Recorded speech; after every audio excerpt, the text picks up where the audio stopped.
Welcome to the Orthocast. Today our guest is Neil. He is a convert to Orthodox Christianity, and he has a band and YouTube channel which you should definitely go check out called Dirt Poor Robins. He's collabed with lots of different YouTubers in the Orthodox sphere, including Jonathan Bijot and Church of the Eternal Logos. And I'm really glad that I could have him on today. I think we're going to talk about his upbringing and finding orthodoxy and some other interesting topics. So thank you so much for joining me today. Oh, thanks for having me on. I actually been watching your channel for a while now. It's been over a year. Awesome. Around that. Yeah. So this is great opportunity. I'm glad that our mutual friend John Heers introduced us.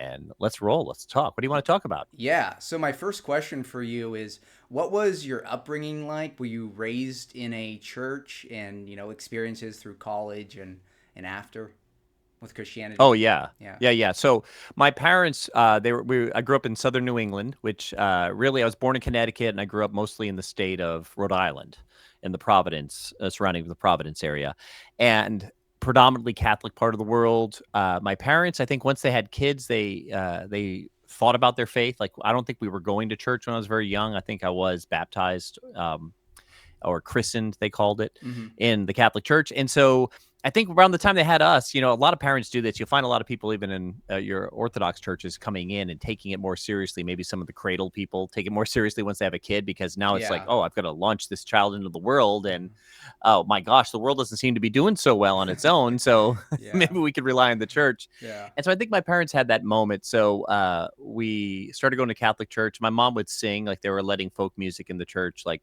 post Vatican II. Yeah. And so she would sing folk music at the church.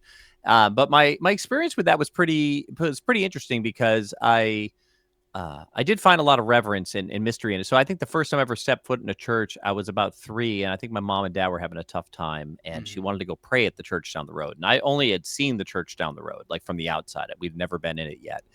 And I remember going in and like wandering around and looking at the stuff. And they have, in a Catholic church, they'll have these Stations of the Cross around the walls. And sometimes they're carved. And this church, they happened to be carved. And they had a wooden carved crucifix.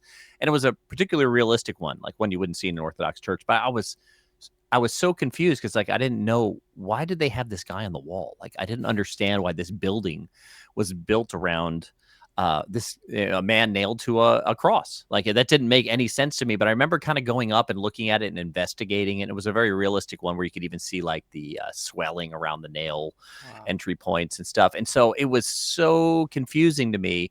I had no context for it, but I couldn't get the image out of my mind at the same time. It kind of stuck with me. I think I had a moment there as like a 3-year-old. So yeah, anyway, we started going to the Catholic Church. The Catholic Church was in a bad state at that point in Rhode Island, in the sense there was like things I don't want to get into. But a lot of the scandals that were going on, that were being covered up. So I was Catholic all the way up until high school. We were getting more and more like kind of lukewarm about it, where, my mom would sing at Catholic weddings. And when she would sing at the wedding, she would just kind of take us to church and drop us off the next day, because she didn't want to go again. But she really wanted us to go. My brother and I would sneak out and get donuts down the road and pretend like we went, because it was the same service every week. We're like, we know what to tell her. Yeah. So we stopped taking it seriously. And then I was going to be what they call confirmed in the Catholic Church. And I decided I didn't want to be. I didn't like what was going on in my high school, particularly like the bishop who ran it was involved in a massive scandal with a ton of boys. And it was like everything, everywhere you looked, it wasn't looking so good. Although at the same time, like there was something that was still sticking with me from some experiences I've had in church, where whether it was Easter and we're doing this passion play, or like that first moment I described with the crucifix, there was something that was so deep and strange to me at the same time, but strange and true about the cross and Christ, that I didn't want to give up on it. So I knew I didn't want to be there. And so my uncle had like this crazy kind of charismatic church at the time. It was, yeah. And so we started going there, because he was like, hey, you know what? We have a youth group, and we don't have any guys coming. Like, we have only girls. And like me, as like a total pagan, was like, yeah, I'll come and take some of those girls off your hands. And so, yeah, we went, and I don't know, there was something in it. There was like a little bit more life in there. And it was kind of like, I think it was something like when people have a divorce and they go out and marry like someone completely the opposite of what they just came from. So that was the early years of my faith. Although there was something really strange going on in my life. Like I didn't sense that I wanted to be like a holy person or a saint, but I was always fascinated by those stories. But I had intrusive thoughts about becoming a Christian all the time. Wow. I don't know what that means to anybody, but for example, like I was really interested in music very young. My family was all musicians. They're all in entertainment. My dad was a radio announcer. And I had this intrusive thoughts where every time I would go to write music, like when I'm trying to learn to be a songwriter, I kept writing these Christian songs and I couldn't figure out why. I was like singing about God being the most high. And I'm like, I should be writing about girls or something. Like, what's going on here? Yeah. And I remember I was really, I was the time it struck me the weirdest. It was like the first time I realized my thoughts weren't my own. Is that I'm thinking about like having a career in music. I'm like 14 and I'm walking down the road home from the bus. And like this thought comes to my head. It was like, oh man, like you should do Christian music. And I was like, what the heck? Like, where did that thought come from? Like, I have no interest in doing Christian music. Why am I thinking about this? And so there was something always like kind of drawing me back in from the distance. And something that was external to me because it wasn't part of my plan or my program or even part of what I was interested in life. I was just interested in the same thing every other 14-year-old boy was interested in, which wasn't so great. But yet I could sense that there was this pull coming from the outside, and I didn't know what to make of it for a very long time. But that's kind of how it started. That's kind of how it started. Wow. And so did you ever have like an atheist phase or anything? Or like what happened when you went into college? You have these intrusive thoughts about being a Christian and making Christian music. And so did that compel you to do anything? Did you like get burnt out of it or anything? Oh, so that's Yeah. a really great question, Kyle. So this is a weird thing. I never at all can remember any moment in my life where I had an atheistic impulse. Um, I have more of an artistic perspective of the world. I wasn't Mm-hmm. as much as I was good at science and math and some of these categories in school. I think it just didn't make any sense. The idea that I think this is an argument people use all the time, but to me, the world seemed so coherent and it seemed to have a pattern to it. Yeah. And it wasn't an arbitrary pattern. And like that pattern existed in me too. Like this is a long thing to break down, but just go watch Jonathan Peugeot if you wanted to break it down for the next 3 years for you. But I couldn't get away from the fact that like it had a pattern. Even trees, I was in love with trees, but they have a way that trees reach up into the heavens and draw in the spirit in the air, and the roots go down into the ground and draw up the dirt. And I looked at the natural world, and at no point did my presuppositions ever fall into a state where all of this came from nothing. Like, you know how nothing has no properties and like literally nothing doesn't exist? Yeah, all of it came from that. That just seemed like the dumbest thing. Mm-hmm. And then on top of that, it just seemed impossible for anyone to believe in something like love or right or wrong without God. Yeah. Because if you just follow the argument all the way back to the beginning, when you're saying something ought to be one way and not another, you're making an argument about that there's an ordinance to things, and that and things having an ordinance or means that there's an ordainer. So that the idea of ordinance was like there was actually no platform to talk or think or name or even define anything if there wasn't something above all of it that gave it purpose and a name. And so I couldn't get away from that. So I don't think at any point in my life, no matter how tragic of a thing I went through or how distant God felt in my person, that it ever made sense just reasonably or logically. It just, I never felt any sway or any kind of like fear when I heard someone like, Dawkins, in his vampire voice talk to me about how, this is all silly. It's very silly. Yeah. And no, I never fell for that. But I didn't necessarily know what was true either. This was a part of the problem for me. So I was in these traditions, and there were some weird Protestant traditions out there, and the Catholic Church I was in, there were aspects of it that were clearly like unhealthy, and it could have been a local problem. Like I don't want to blow it up and make it, induct to make that problem that existed in my local anecdotal experience was happening everywhere. But at the same time, I felt like once I started to take my faith more seriously, I felt like what was in front of me was never going to get me to when I read the book of Acts or the New Testament, like the faith of the apostles. Like there was no path to that in my life, and I always figured it was that I wasn't embodying the things they were telling me to do enough. But eventually I learned that it wasn't just me. Like, of course I sway and I swerve. It wasn't just me, that what was laid out before me wasn't really attached to what was laid out originally in Christianity. So I had that kind of journey. I had years of just banging my head against the wall, trying to improve, trying to learn and memorize the Bible, and trying to become, a better, it was a phrase you might like, a better witness, so that people believe you when you talk Yeah. about these important things. And it just felt like I was never going to get there that way. And so I always had this frustration of like, what's the problem? Is it me the problem? Like, am I not able to do what my pastor's asking? Or is the problem that like this tradition, like there's something wrong, that we believe bad doctrines, that we have bad practices? And I would find myself showing up, I think I really had a desire to grow. And I would find myself showing up just hoping in some of these long sermons, there was going to be this piece of information, like a Gnostic, that was like this information was going to come along and it was going to Yeah. straighten all of my sin out or something, or it would click.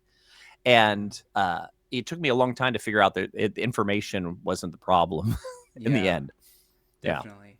And so was there like a rock bottom, or what compelled you to take your faith really seriously?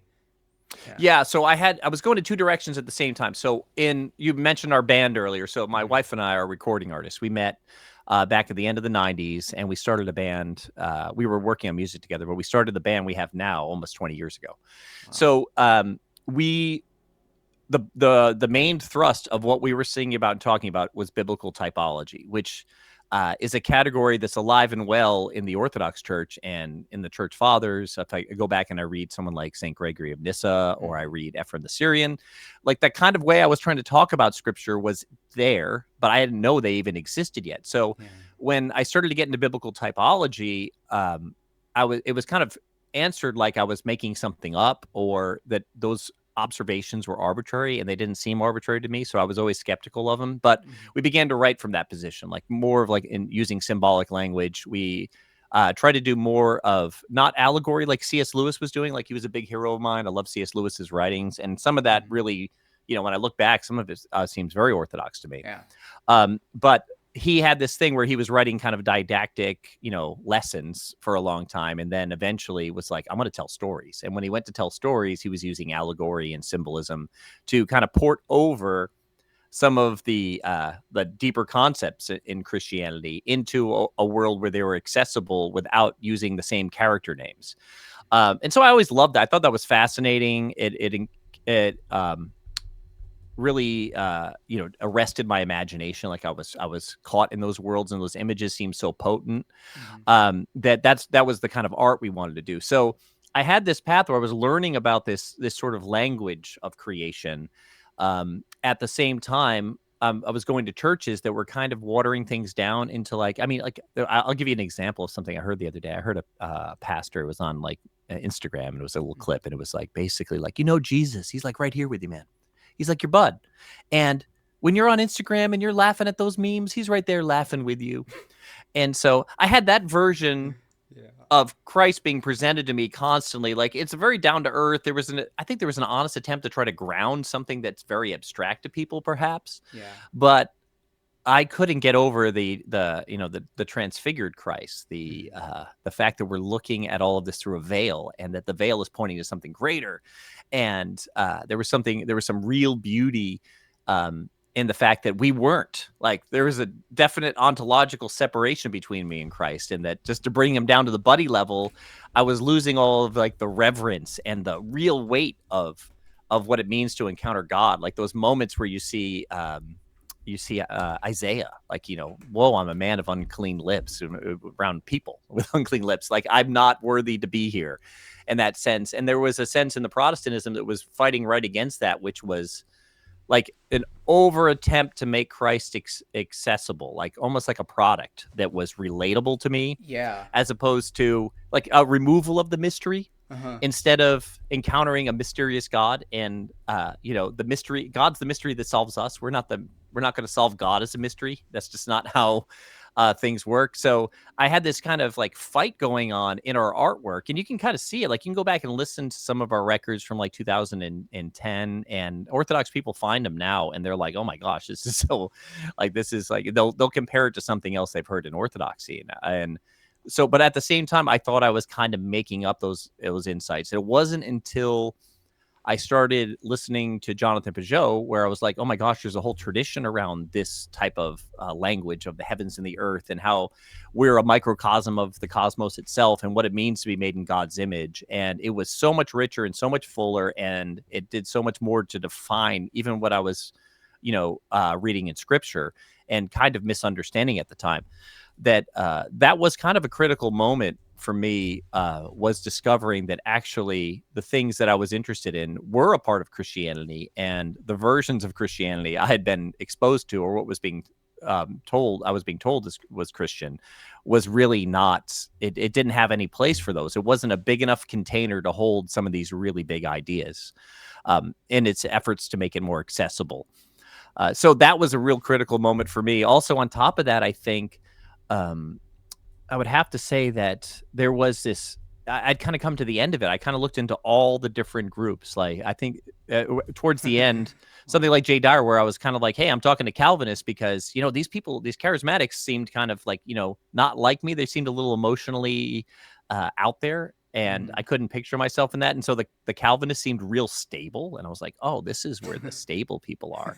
And I didn't realize it was because they basically stripped away anything that could ever they stripped away all the beauty from the tradition. And I didn't realize, as an artist, I really starved for the worst in that setting. I think there was, everything was didactic, and not on time, and not to mention that someone who's in metaphysics, like the metaphysical system they were describing was so counterintuitive to our natural experience in the world, where we have a certain experience of the world of being autonomous, and that the message is, no, you're not really autonomous in the end. It was like, I don't know what to make of that. It sounds like we don't really need to do anything anymore. We can just sit here and let the story play out as it is. So that was a destruction for me. So I thought that maybe like I had to find the early church again. Like, I really wanted to live in the book of Acts with the apostles. And so I was under this false impression that was like a hippie movement, that these were just people that were really excited, and there was no organized church. And so we thought about home church and stuff like that. But as soon as I started reading, like I was under that same oppression of something we had inherited through a doctrine that most people threw out in Protestantism a long time ago, called the Great Apostasy. It just didn't hold up historically, but it was believed long enough that it actually kind of erased from that tradition all the stuff that happened between Martin Luther and the apostles. So we had very little of that to access. And so, like, kind of the history you knew and the information you had was that, hey, listen, Jesus, he hiked the football to these apostles, and like they threw a Hail Mary to Martin Luther, and the church continued. And so it was absolutely devastating to my preconceived notions of what the church was, to actually see what was going on historically, having an experience with that information, and in the sense that, like, I'm reading these modern Christian books and they're so bad compared to St. John Chrysostom, like some of the people I listed earlier. It was like there was no comparison. I was like, why was I wasting my time reading John Piper over here? No offense, like, he's a nice guy. He's trying his best, probably. I don't know.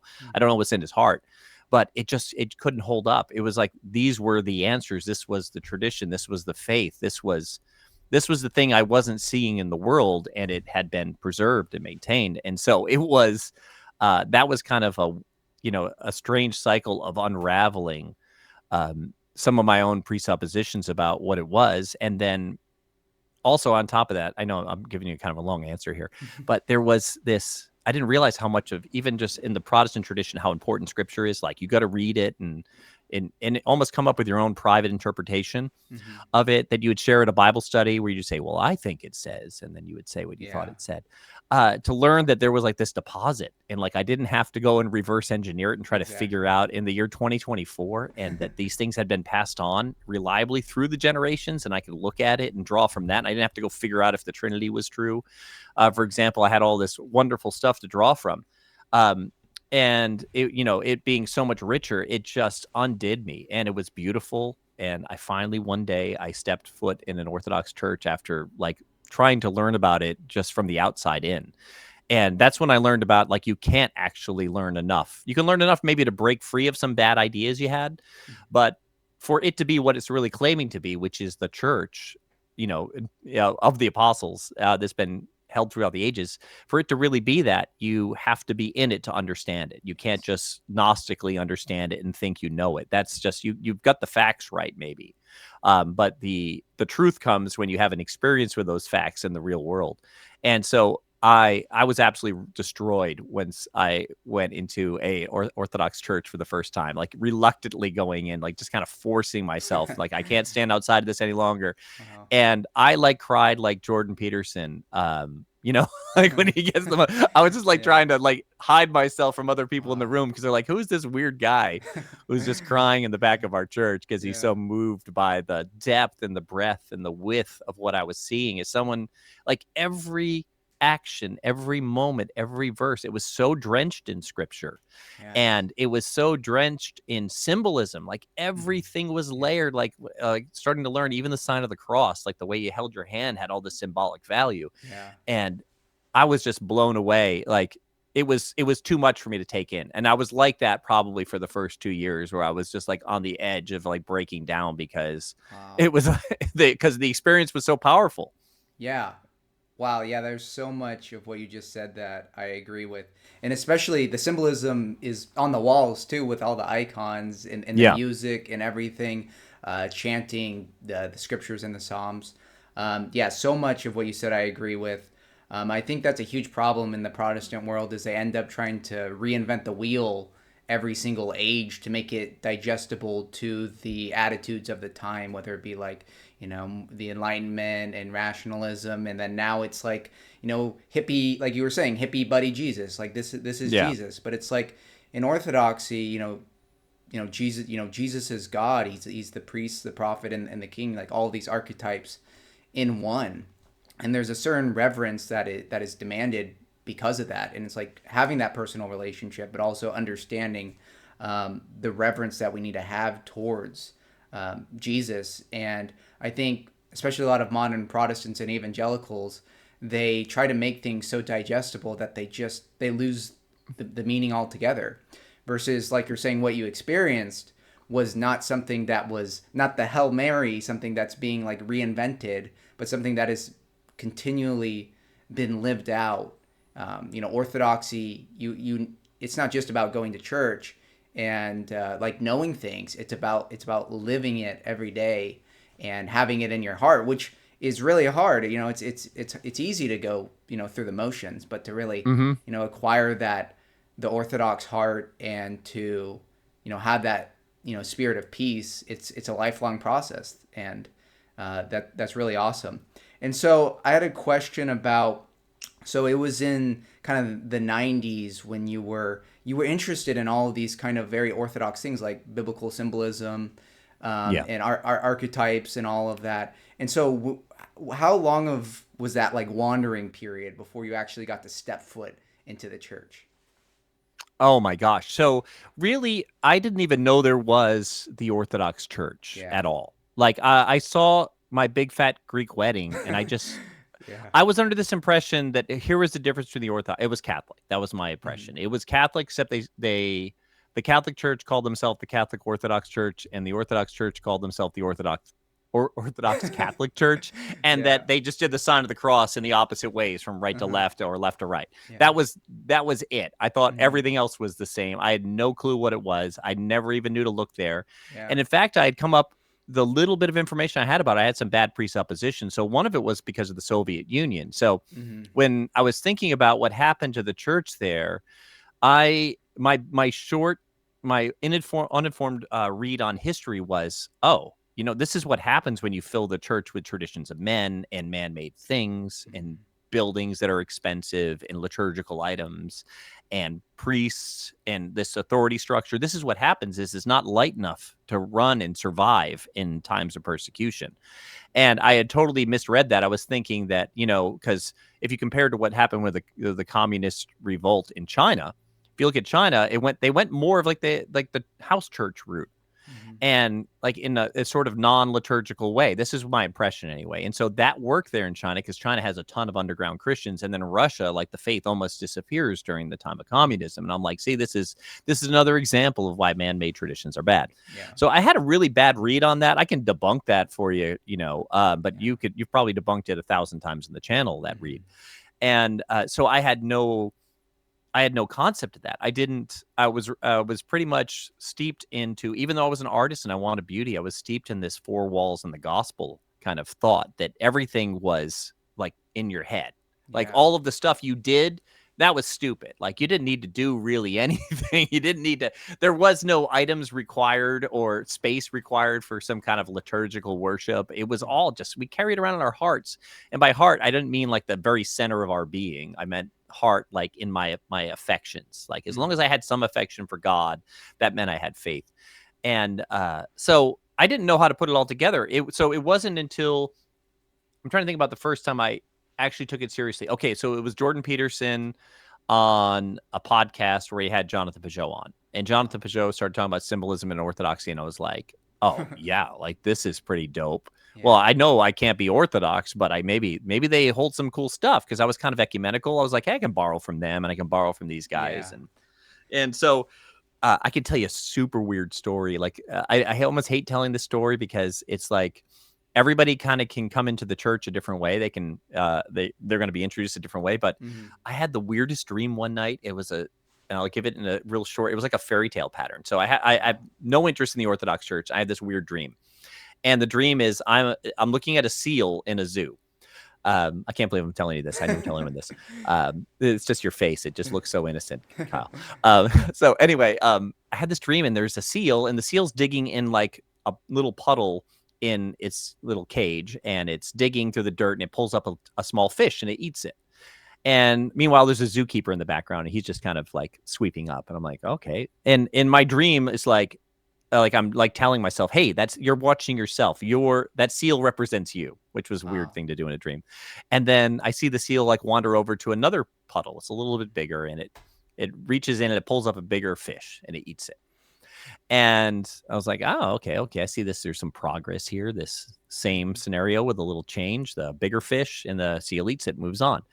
And the seal gets to the last spot in there where there's a bigger puddle of water, and it reaches in, and instead of pulling out a fish, it pulls out like a sea lion or a walrus, and the walrus swallows it almost all the way. And then the zookeeper runs over and like pulls the seal out of the mouth, and then the larger sea lion walrus becomes like my parent. Like becomes like my protector, my parent in the story. And I was like, that was so weird. So I wake up. So here's the weirdest part of the dream. I wake up and I realize I've heard this word Byzantine before, but I have no idea what it means, because they taught us nothing about the Byzantine, what historians call the Byzantine Empire, or the Eastern Roman Empire. I heard nothing about it in school because I went to a Catholic school. And I was like, I don't know why my compulsion is from that dream is like to go and figure out what the heck the Byzantine Empire was. And so I go to YouTube that morning, and it's like bad weather day, and I have literally nothing to do. And I watched in like the history of the Orthodox Church in Constantinople, and was just absolutely floored by how amazing this was. One, at the time I was kind of into Game of Thrones, and I was like, oh my gosh, Constantinople is way cooler than like this made up world. It's like, it's got all the things. There's like gorillas in the cisterns, and there's like bear trainers and the hippodrome and all of the craziest things coming together in the world. But I had no idea, because you're kind of given this medieval history where there's like this dark ages over here. Yeah. And you can see that there's something clearly like amazing going on in Constantinople. And that's where I really first started to learn about the Orthodox Church. It was this weird dream. And then it was like later that I realized in the dream, it was like the food I was looking for was bigger than something I can eat. This was not going to be like some kind of consumeristic choice for a church I would make, right? Yeah. That I was joining up with something that was going to hopefully consume me into it.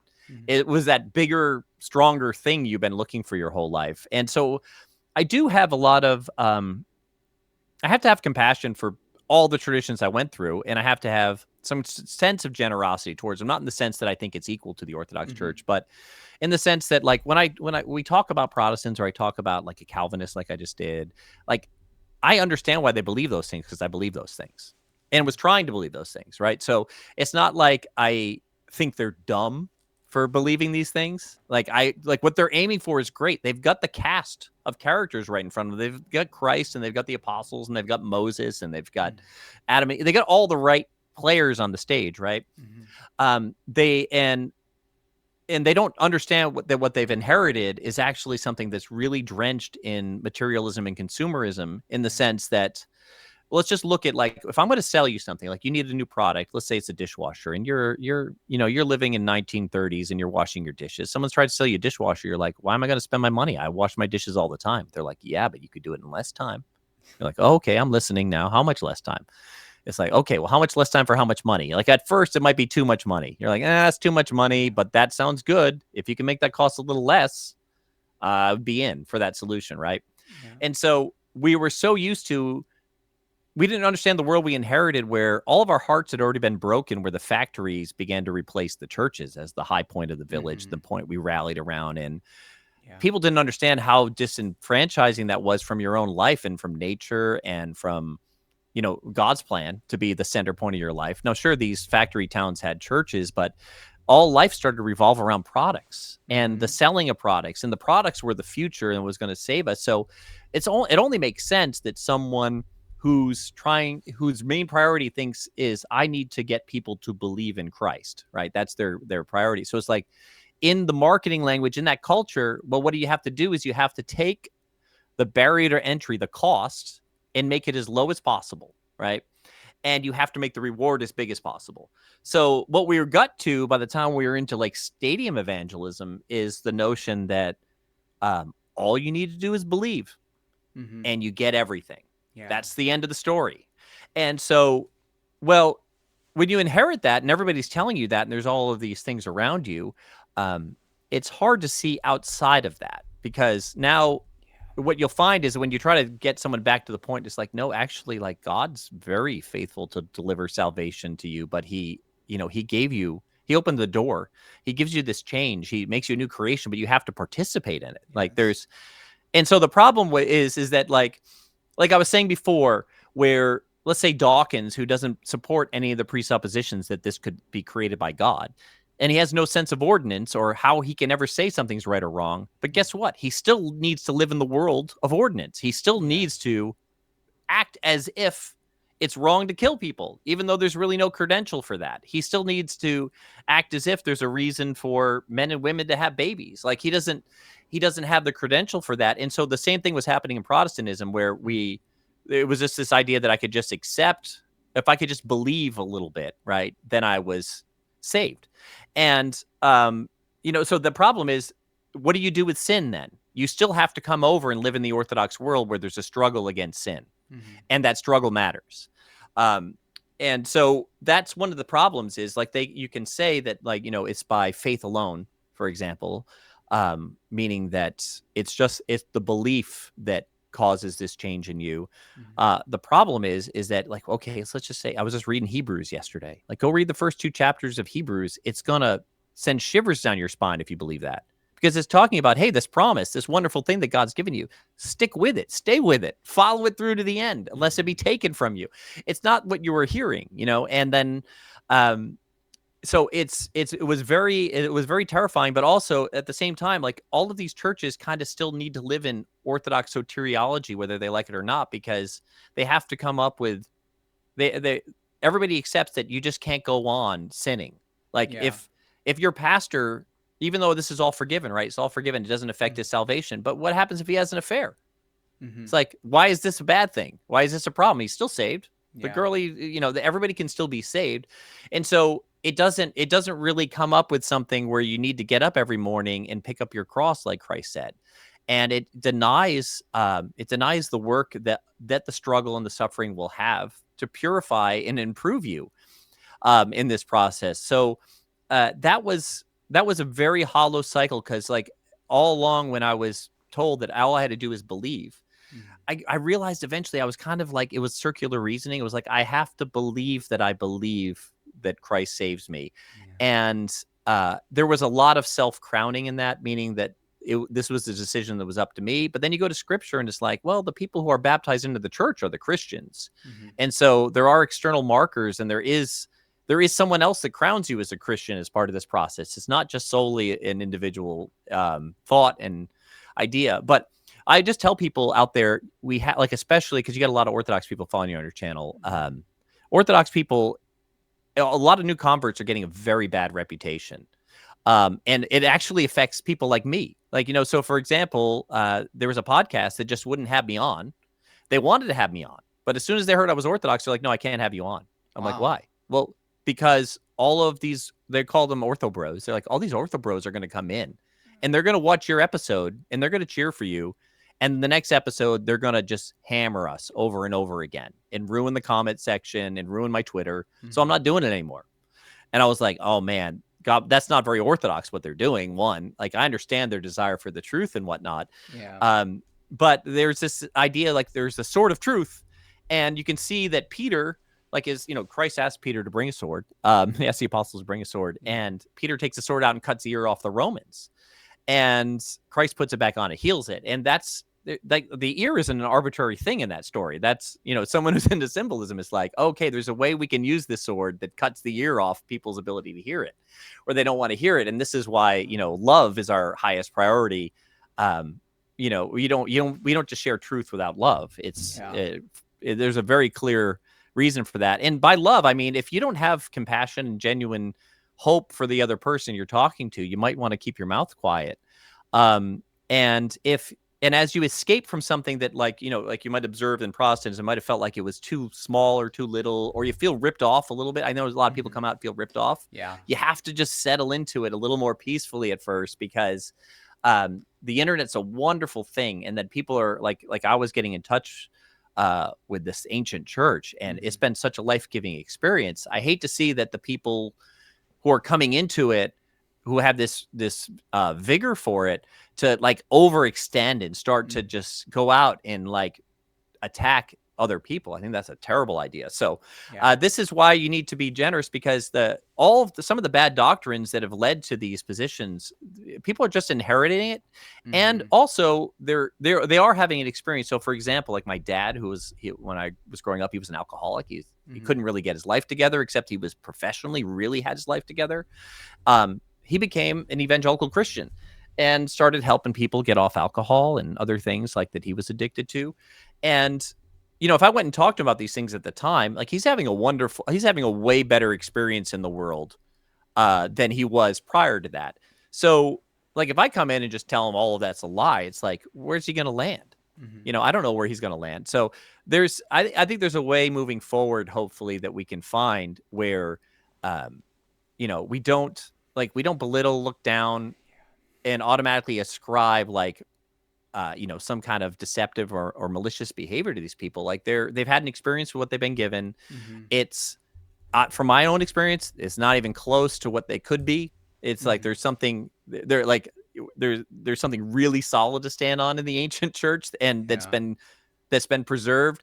But at the same time, we've got to go easy. You got to go easy on people, because again, like if I go hard on them, it's just basically I'm making fun of myself too, because I was with them until I received better bread. I was hungry and I found better bread. Mm-hmm. So what am I going to do with that? This is not to call everybody out. And like I did at the same time, I had that same kind of reaction with people like close in my family and stuff like that. I was like really kind of like really against what I used to be into. And it took me a little time to kind of like put that in the right perspective. Like I wasn't going to go out and fix it all immediately. And God had his own timing with me. I'm going to pray for them. He's going to have his own timing with them. And I don't know what that's going to look like, but I'm here for it if they need my help. And so I think the availability, like what Saint Seraphim of Seraph says, if we acquire a spirit of peace, thousands will be saved. Mm-hmm. And so like our work at first should be to acquire this stillness, this spirit of peace, this rest in God as we struggle individually. And then as we're prompted to go out and given opportunities to go out, we go back out and we can talk about these things with hopefully a little bit of wisdom, maturity, and love. Yeah. Yeah, you just said so much of what I agree with. I wrote a few things down.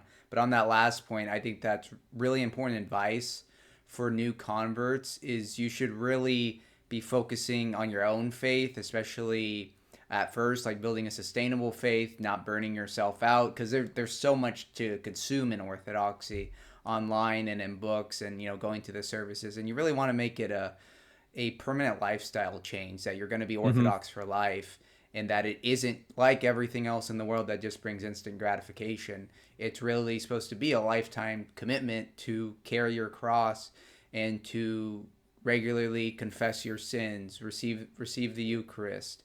Like it's a participation constantly, and that's really difficult and contrary to everything the modern world teaches. And Yep. on that zeal that you're talking about, I've definitely fallen into that and seen lots of people fall into that of not being charitable, being too polemical to whether it be like a Protestant or atheist, Catholic, Muslim, whatever it is. Like I used to be a Catholic. I didn't even know Orthodoxy was a thing, and so Right. if I presented Orthodoxy to me in that phase when I didn't know it, and I was a bad and the Orthodox representative was bad, then it may have turned me off. Luckily that didn't happen, but it is really important on how we spread the faith and being a good witness to the Orthodox Church, because that's what we all are, is representatives of the Orthodox Church. Yeah. Um, Yeah. yeah, and it's like the ortho bro. It's like it can be a good thing and a bad thing. Like Yep. Orthodox Brotherhood. It could be like there's a lot of young men looking into Orthodoxy, and that's a great thing. But it can also be a bad thing because then it's just kind of like immature young guys. Losing the spirit of Orthodoxy because they're obsessed with being right. And it's like there shouldn't be a dialectic between like being right and being pious. Like you should be Yeah. able to correct people and also spread the truth.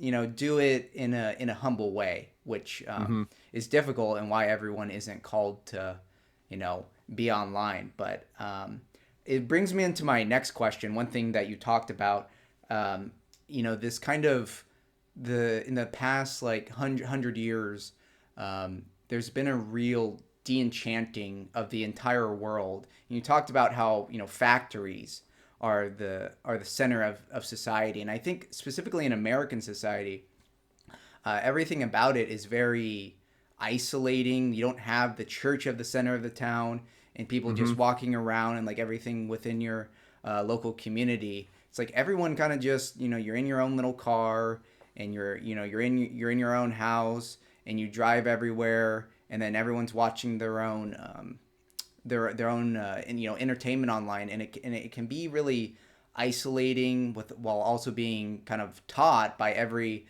institution, from the day you're born, like the educational system, TV, news, media, that everything's kind of random, and there's just the material world. And so my question for you is, how do you talk to atheists about kind of re-enchanting the world? You talked about seeing these patterns of beauty, these patterns of reality, these patterns of logic in the world. And I Hmm. think more artistic minded people, they notice that things like when you're making music, there's a logic to it, there's an order to it. Yeah. Oh my Yeah, gosh. Yeah. You yeah, said a lot right there. yeah. So I think, well, one, I think the first thing we have to remember is that like you, we don't have to go and I don't have to go and bother an atheist. Like Mm-hmm. I do talk to atheists all the time, but at the end of the day, like someone who doesn't come into my church and doesn't come into my life, I don't have to go find them and convince them. At the same time, I really love like that discussion. So it's not hard for me to find those discussions, and I'm in them all the time with Yeah. people who are outside of it.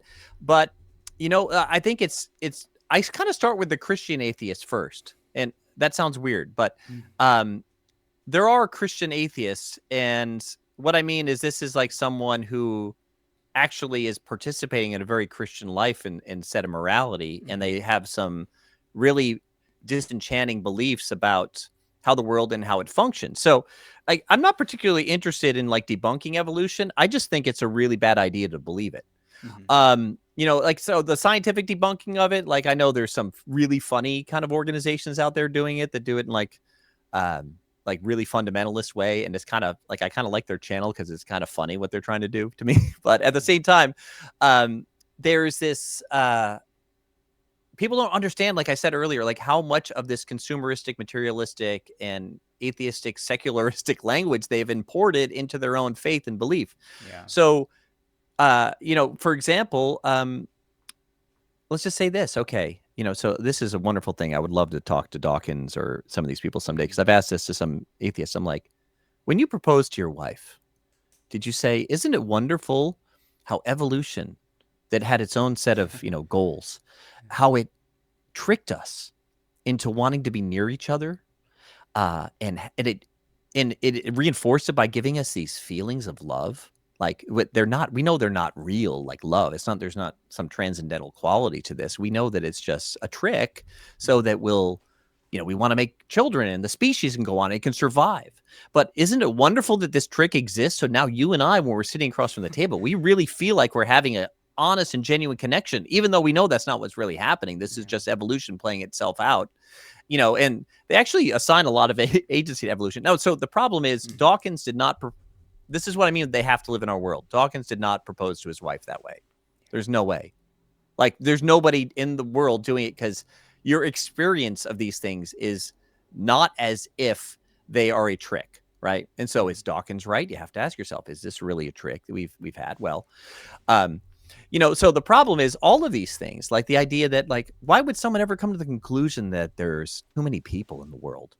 Like, what kind of crazy satanic crap is that? Like, as a Christian with my presuppositions, I look at the world and I'm like, oh my gosh, what a dignity we've been given. Look at all these people. And, like, God wants a lot of people. And not only that, there's all these other ways you start to frame up the world, and you can get the story so wrong. You can be a Christian. And I find Christians, sometimes giving these, like, very evolutionary examples of, like, emergence, like, how did morality and ethics emerge? And I think that is, you're no one's friend if you tell them that. Like, I don't care what. So what happened is there's a bunch of facts and things that people dug up out of the ground, and they have to make sense of them. So they told a story. Yes, And exactly. that story, I don't think the people are trying to tell a satanic story, but our thoughts are often external to ourselves and coming from the outside. If you don't know this, you're going to be a sucker in life. I hate to say it, but if you think that every idea that comes in your head is your idea and a fine idea, or every feeling you have is something that you need to indulge, or satisfy or satiate, you're never going to be wise if you believe that. So this whole idea that we're generating our own thoughts and our own ideas and our own categories for things is so disenfranchising. Okay, so how does this all relate to the modern world and the modern problem, I guess, is what I could dig into next. And that is, people don't, like, when you don't understand that all the things that have been done to separate you from an experience in the world, that you're directly connected to the cause and effect of things. So let's just talk about birth control. That was quite an invention. This was quite a innovation, because there was a physical consequence for many, many, many years, and physical consequences that kept people from being completely immoral sexually, right? Well, one, you can get pregnant.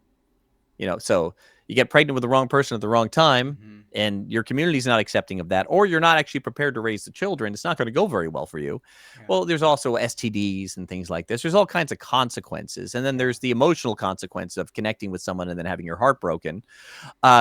So what happens is a piece of technology comes along. This is the role technology has in your life, because the technology separates you from some of the natural consequences.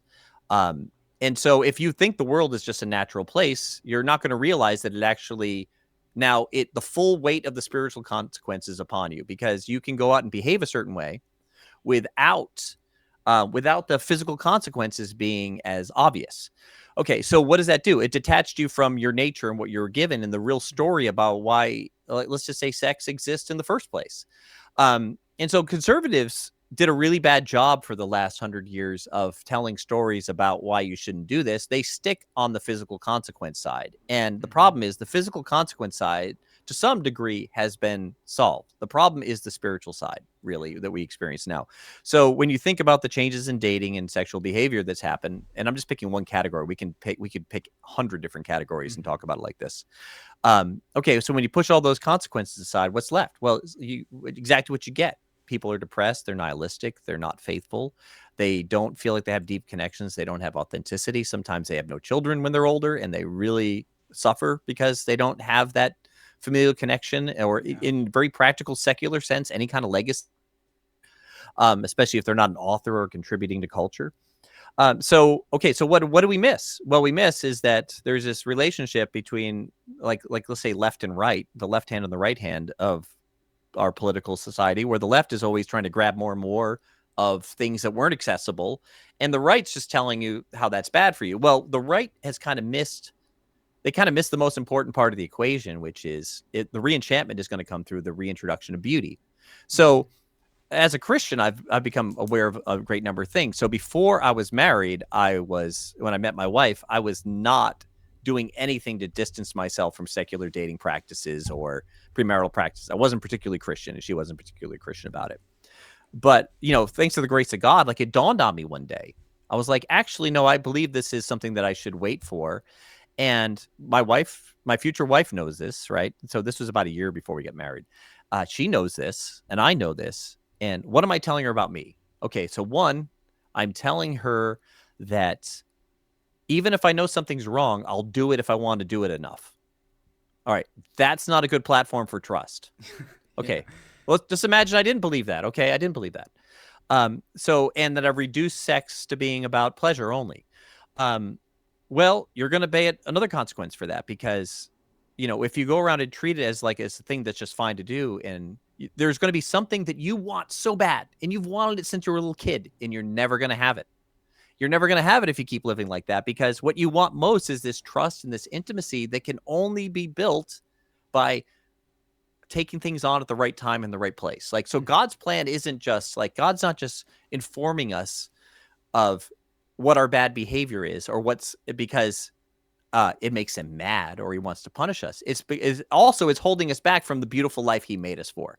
Mm-hmm. So if I believe in this Dawkins nonsense, if I accept the technology, don't understand the role the technology has played to separate me from my own nature and natural consequences, and to disenfranchise me, because it doesn't just do that to me internally, it does it from you and other people. Mm-hmm. The more things we create, like you mentioned, entertainment in your phone, we don't have to go into a central place for entertainment.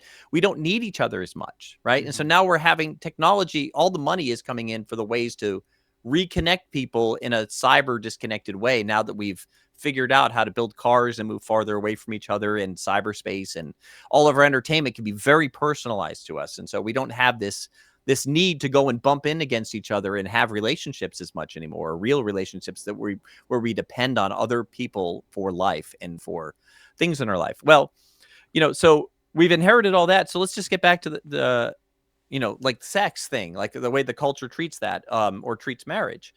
It's well, the problem is the thing you wanted most, you decided to sell your birthright for a bowl of soup. You started being told that it was okay, and it would be made easier through technology for you to chase down pleasure, immediate pleasure, as opposed to long-term peace, joy, love, happiness. Yeah. Well, you're never going to see what it was for in the first place. You're never going to understand, you're never going to see God's love in that situation, because what happens is the fact that you need to keep procreation and pleasure as both parts of sex and making children in the world, because God gave us these things not arbitrarily. He made men and women. He made lovemaking. He made all these things not arbitrarily. He made them to show us something about himself.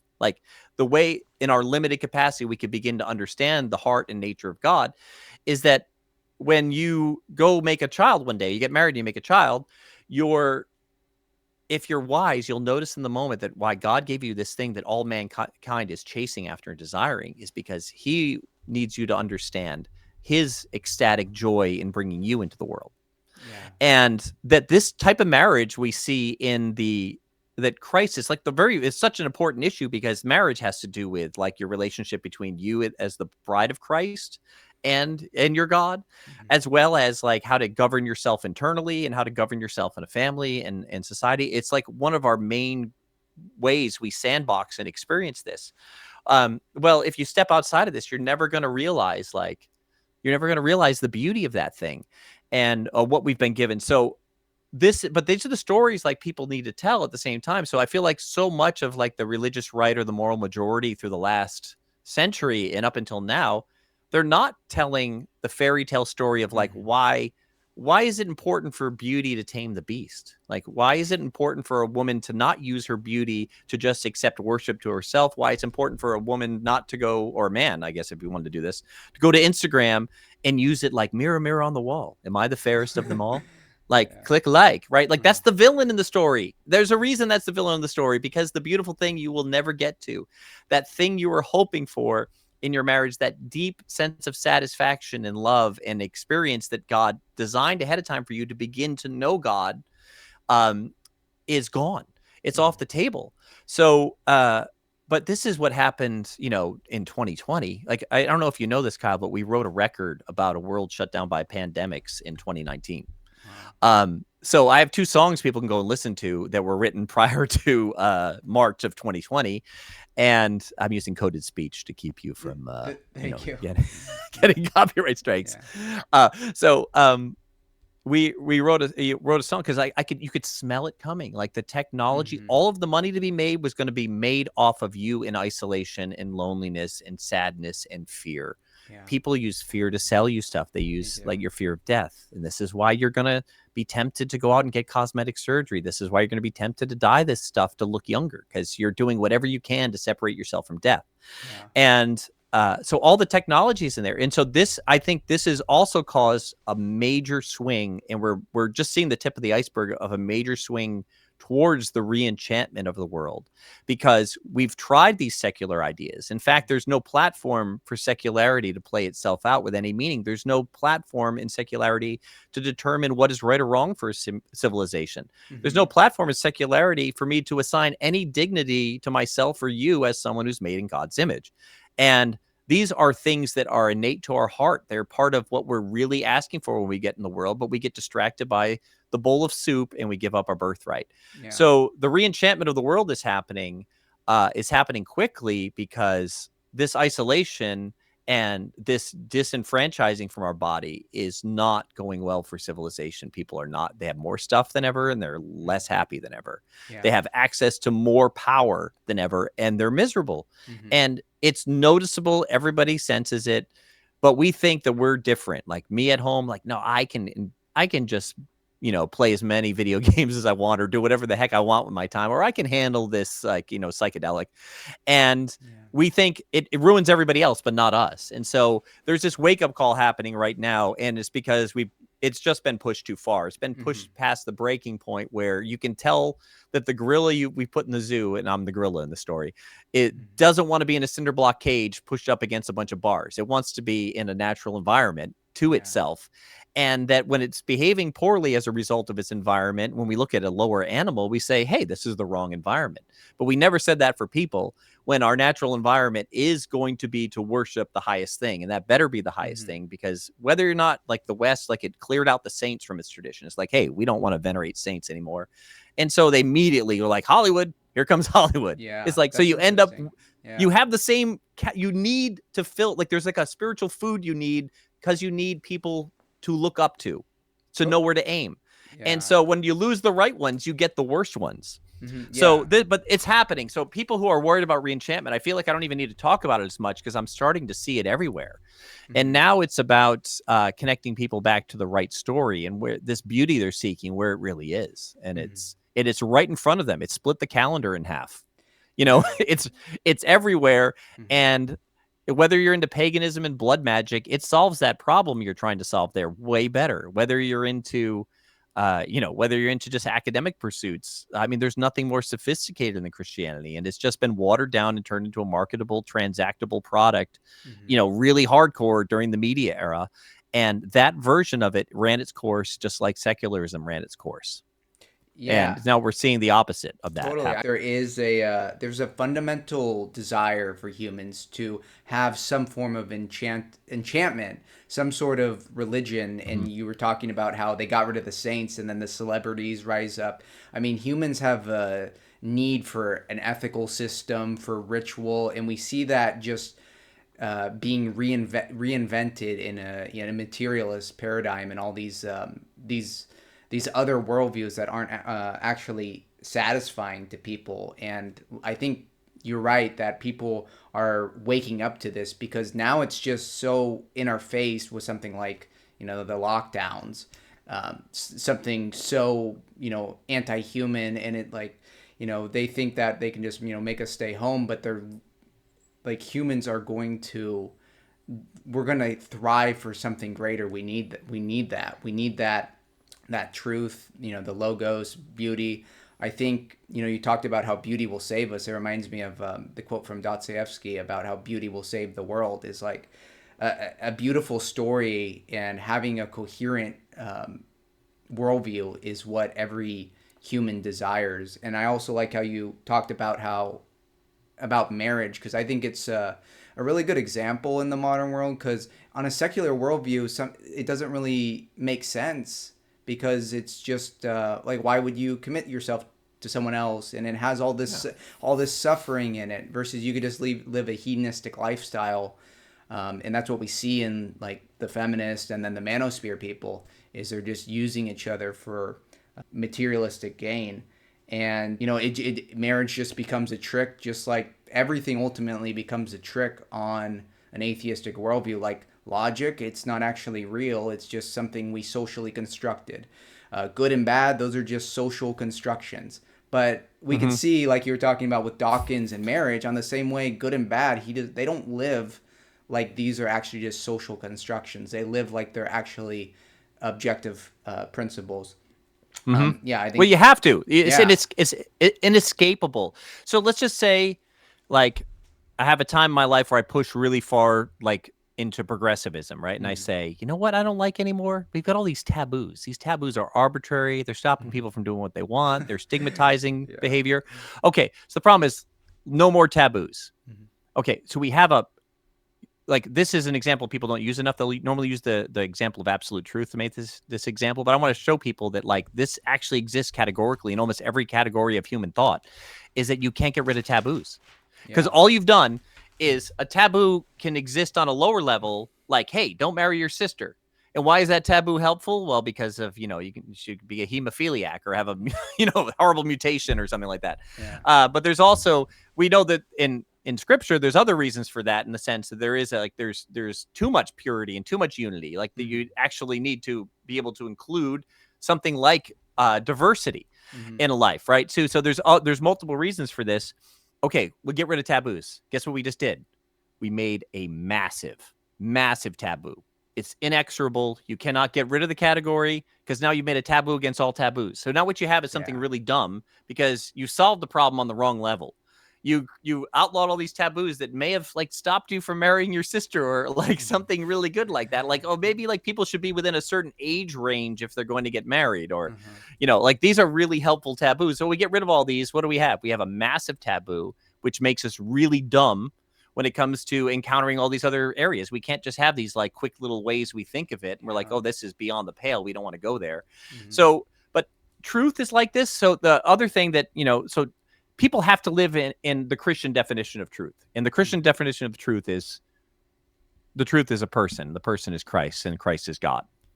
I am the way, the truth, and the life. This is such a more sophisticated idea than I was watching Jordan Peterson and Dawkins talking with Alex, whatever his name is. O'Connor. He was talking to a couple of vampires. Sorry, I like the way, I don't know why. Whenever I do an impression of them, it always kind of vampiric. Yeah. But Dawkins is talking about, he's interested in scientific fact. He thinks that's the truth claim. It's like, dude, facts are not truth. Like, how often do you need to say that before you realize that what you just said is, they're two different words for two different reasons. Like, there's a difference between atomic fact and truth. Because let's just say, you, Kyle, like, hey, we're becoming friends. We're starting to talk, we're learning, we really line up on a lot of things. Okay, so do I need to know every fact about you before I know you? No. Right. Okay, so let's take this over to beauty. Like, there's an expression that's gone around forever that's, I think, a wise expression. There's no epistemology for beauty. So if you find something beautiful, you can give people external reasons why, but why does that really hit you this way inside? And why do you have an experience? Like, there's no way to describe that and why you're having an experience at that exact moment. And someone else might be having the same exact experience. Now, so the problem with beauty is that you can't describe why it's beautiful totally ever, but you can experience the beauty without knowing why. You can have that experience. And the same is a relationship with a person. You don't need to know much about a person to begin to relate to that person and either learn that this is someone I'm going to dance with, meaning that we have a lot in common and we're going to complement each other, or someone Yeah. I need to wrestle with, Mhm. and so the truth being relational is so sophisticated, and they don't get to live in that world. And so again, this is like one of my shields against atheism. I'm like, guys, you got it so wrong. Like the idea that you could ever know things that way, and this is part of the Gnostic Mhm. problem of the world, is that knowledge is supposed to be abstract, like it's an Mhm. abstract category, Yeah. which is like really the way Bible uses it. That's more like wisdom. Like wisdom is the invisible pattern Mhm. that's applied and it's understood when you build the body. And so the truth has to be embodied. The truth has to have the pattern has to have a body for it to be true, and you have to be able to have a relationship with that pattern. Mhm. Otherwise, you can't know it. So knowing is a lot. That word should be used a lot more like it's used in the biblical sense, like to know your wife, Mhm. or to eat your food. Like knowing you have to. Like if someone just describes a food I've never had before, like I can get the answer right on a quiz, but I don't have a personal experience with that or a personal knowledge with that. So you have to chew it and eat it. So this is one of the plagues of the modern world, is that people play both sides of the coin against each other. They think that um, they think that everything's in their head. It's like their brain that's Mhm. doing everything. At the Yeah. same time, they have to go out and act in the world as if there's actual other spirits and enchanted things. Just watch Mhm. an atheist stub their toe. They're going to actually act like that object has agency, and they're going to get mad at it for being there. Yeah. This is unavoidable. So there is a spiritual dimension to life that can't be ignored anymore, because science went far enough. It actually starting to break its own theories, Mhm. and reconfirm some of our some of our presuppositions. So I Yeah. kind of like living in this moment right now. But beauty, I think beauty is such an important thing, and that really, Yeah. when it comes down to it, what really solidified me as like seeing the Orthodox Church for what it was, is that it it was making sense on paper, but if it could be fully understood that way, it's not what it claims to be, Mhm. right? Which is the way, the truth, and the life, and that this is something you have to have a relationship with. Yeah. And that relationship with is that Christ is the person in the church you have a relationship with. This is why they call the church the bride of Christ. This is why in the Gospel of John, I think it's like the very first story we hear about Christ where he's old enough to talk. He's 12, Mhm. and they go into the city and they lose Jesus. They're on their way out. Mary and Joseph are on their way out. It's like the last time we heard from Joseph. But they're on their way out and they can't find Jesus among their company. So they go back to the city and they look for him for 3 days. That's very interesting typology. They look for him for 3 days, but when they find him, he's not anywhere in the city. He wasn't out in the wilderness. Where is he? He says, "Oh, didn't you know I'd be in my father's house?" If someone out there wants to have an encounter with the living God, he told us exactly where he is. He's in the church. He's not, you can't just go out in nature and have the experience of revelation. You can experience the story on a lower level, but the direct revelation from Mhm. let your will be done on earth as it is in heaven, the point in where the heavens comes to the earth is through the church. Mhm. Which, I could go on to a longer statement about why it's bad that like a lot of the Western church got it backwards. They look to a world that doesn't love it and hates it, and they borrow from it. Yeah. And then they wonder why they get the same pattern of rock and roll and pop music culture in their church. Mhm. Because Yeah. they've actually tried to borrow something that didn't have anything to do with their tradition and use it. Yeah. Because really the archetype that we follow is lowered from heaven. It's lowered from heaven. It's the same way with Exactly. Moses in the Old Testament. He gets the Yeah. pattern for the tabernacle, and we can definitely see, if you go to an Orthodox church tomorrow, if you're an Orthodox person, not an Orthodox person, you're listening to me, go to the Orthodox church and like go read Revelation Mhm. and look at how John describes worship in Yes. Revelation, and tell me Yeah. you're not seeing the same thing. And then Yeah. come back and tell me that your church isn't even close to inhabiting that Yeah. pattern of how worship actually happens in heaven. Mhm. Yeah, I think that's a great place to end it, and that's why I always tell people to actually go visit a church. I think it becomes obvious, and that was a great citation in Revelation because it's talking about the heavenly worship that the saints are participating in heaven, Mhm. and heaven on earth is the church, and so of course the church is going to be participating in that. But this was a really great interview. I still have a lot of questions. I would love to do a part two sometime. Thank you so much for coming on. Yeah, man, you ask great questions. I'm going to keep watching your channel. This is really cool. I'm glad you're doing this. Awesome. Thank you so much. God bless everyone. Mhm.